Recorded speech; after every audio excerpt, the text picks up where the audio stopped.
Assalamualaikum warahmatullahi wabarakatuh. Apa kabar saudaraku dimanapun kalian berada? Semoga selalu sehat dan selalu dalam perlindungan Allah Subhanahu Wa Taala. Amin. Jumpa lagi dengan aku Inum di Singapura. Oke teman-teman, hari ini Singapura mendung ya. Dan biasa di hari Jumat itu ada fogging atau semprot nyamuk kayak gitu ya teman-teman ya. Oke, jadi di video kali ini Inum di Singapura itu akan share kepada ini ada hal penting ataupun kabar yang amat sangat penting buat teman-teman semuanya. Jadi ini ada sebuah cerita yang Indonesian Meat itu umurnya 36 tahun, tidak disebutkan namanya itu siapa. Ini adalah kasus-kasus yang ada di Singapura. Jadi berawal dari kasus ini, adanya kasus ini, kenapa saya sharing? Karena agar kita bisa belajar dari kasus-kasus sebelumnya ya teman-teman. Jadi mbaknya ini adalah Indonesia Helper 36 tahun.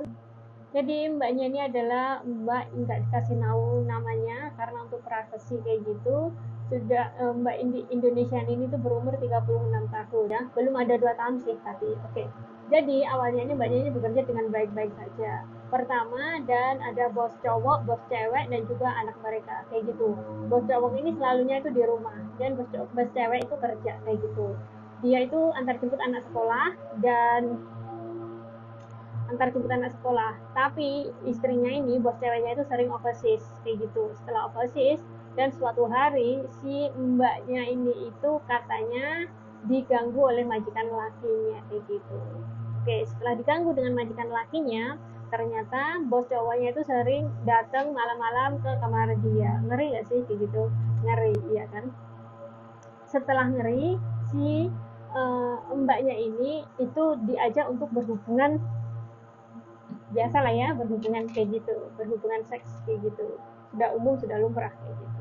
Namun di dalam acara berhubungan seks itu si bos cowoknya itu selalu kasih ekstra uang buat si mbaknya, kadang 50 sampai 100 dolar kayak gitu. Ya diterima dong sama mbaknya kayak gitu.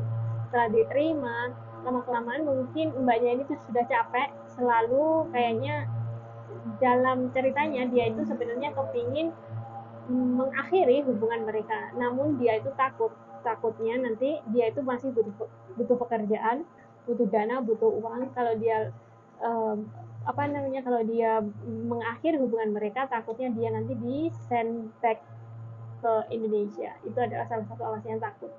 Jadinya akhirnya suatu hari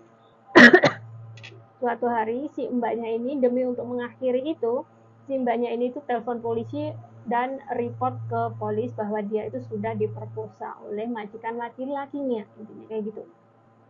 Jadinya langsung dong polis itu datang. Setelah polis datang, dibawalah si mbaknya ini ke kantor polisi, diinterogasi bahwa mbaknya ini mengaku kalau dia itu sudah di sudah diperkaos kayak gitu, sudah diperkaos sama majikannya. Sebenarnya dia nggak mau kayak gitu. Sudah beberapa kali diperkaos, minimal kayaknya sudah 4 kali itu ada dalam hitungan dia kayak gitu. Sebenarnya dia nggak mau, namun karena takut dengan alasan nanti saya itu dipulangkan karena saya masih butuh dana, saya masih butuh uang untuk keluarga saya di rumah, jadinya saya ikutin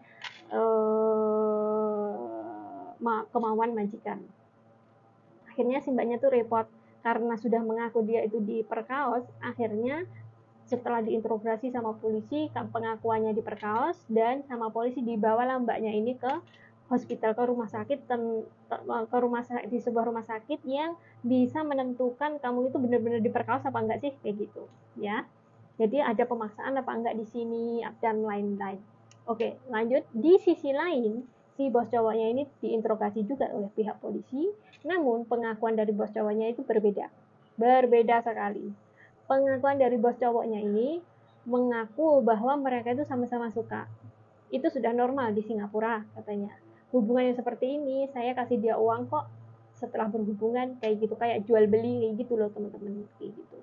Mungkin bisa jadi nggak tahu juga sih, mungkin mereka itu sedang ada perselisihan paham atau sedang bertengkar mungkin kayak gitu ya teman-teman. Jadinya sih Mbak Indonesianya ini tuh lapor ke polisi kayak gitu. Dan akhirnya si bos cowoknya itu kayak gitu, si mbaknya itu karena sudah di dalam hospital kan juga diinterogasi tuh, ternyata pengakuannya itu berbeda, dan juga hasil tesnya semuanya itu juga berbeda. Akhirnya si Mbak Indonesian ini mengakui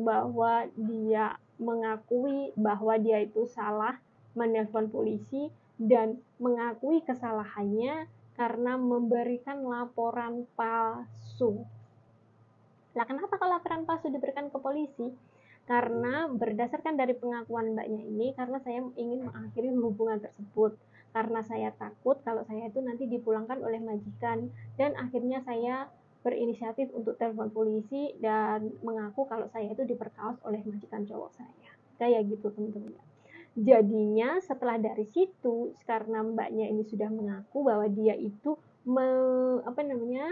tidak diperkaos, maksudnya suka sama suka karena ada proses jual beli itu tadi.